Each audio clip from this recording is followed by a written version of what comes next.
All right, let's talk about retirement plans. If you've ever felt like your head is spinning from this alphabet soup of accounts, 401ks, IRAs, Roth this, traditional that, hey, you are definitely not alone. But don't you worry, we are going to make this all make sense.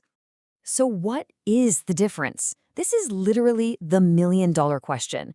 I mean, the choice you make here could be the difference between tens or even hundreds of thousands of dollars down the road.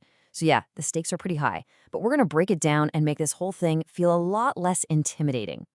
And that's really our whole goal here. We're going to cut through all the confusing jargon and give you a simple, clear framework so you can feel totally confident about the choices you're making for your future. Okay, so let's start with the first big category, traditional plans. If there's one thing you remember about these, let it be this phrase, pay taxes later. Seriously, that one simple idea is the key to everything. So here's the magic of it. The money you put into a traditional account, it comes right out of your paycheck before the government calculates your taxes. And what does that mean? It means you're immediately lowering the amount of income you get taxed on for the whole year. It's like getting an instant tax break right now. And we're not just talking about a few bucks here. Let's make this real. Say you earn $75,000 a year in California and you put 10 grand into a traditional 401k. Your tax bill for that year could drop by over $3,800. Think about that. You're building your retirement savings and you're keeping more of your own money today. That is a pretty powerful combo. So you've got your 401k and your traditional IRA. What's the deal? Well, a 401k is usually tied to your job, while an IRA is an account you open up on your own. But listen, here's the most important part, the thing you can't ignore: the employer match. If your company offers one, it is literally free money. I'm serious, it is the best return on investment you will ever find, period. You should always contribute enough to get that full match. Now, the contribution limits also show a pretty big difference. For 2024, you can sock away up to $23,000 into a 401k if you're under 50. But for an IRA, it's $7,000. And you'll notice the government actually encourages saving later in life with these catch-up contributions, letting folks 50 and over save even more.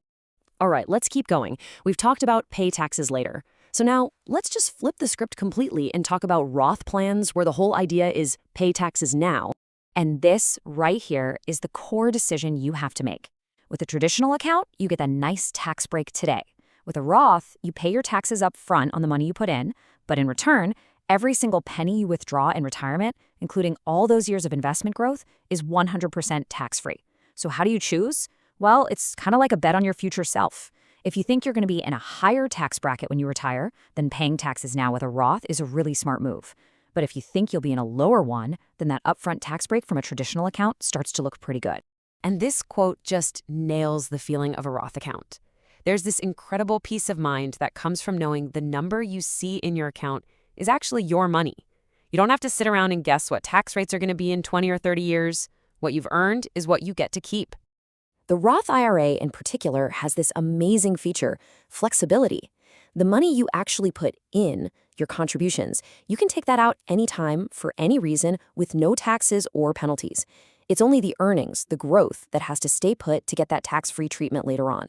This makes it an unbelievably versatile tool for saving. Okay, so about those earnings, there's this key rule you gotta know. It's called the 5-year rule. The second you make your very first contribution, a clock starts ticking. Once that 5-year period is up and you're over 59 and a half, all that sweet investment growth in the account is officially yours to take out, completely tax-free. All right, so we've covered the big two, traditional and Roth. But there are a few other specialty plans you might bump into depending on what you do for a living, so let's just touch on those real quick. So yeah, these are designed for specific careers. If you're self-employed, a SEP IRA lets you save a ton of your income, kind of acting as both the employee and the boss. If you work at a school or a nonprofit, you'll probably see a 403b, which is basically their version of a 401k. And for state and local government workers, there's the 457b plan. See, the names are all different, but the core ideas are pretty much the same. So now that we know what all these different accounts are, how do you actually put them to work? Let's put this all together into a simple, step-by-step plan you can actually use. This is your roadmap. Step 1, and this is the one you absolutely cannot skip.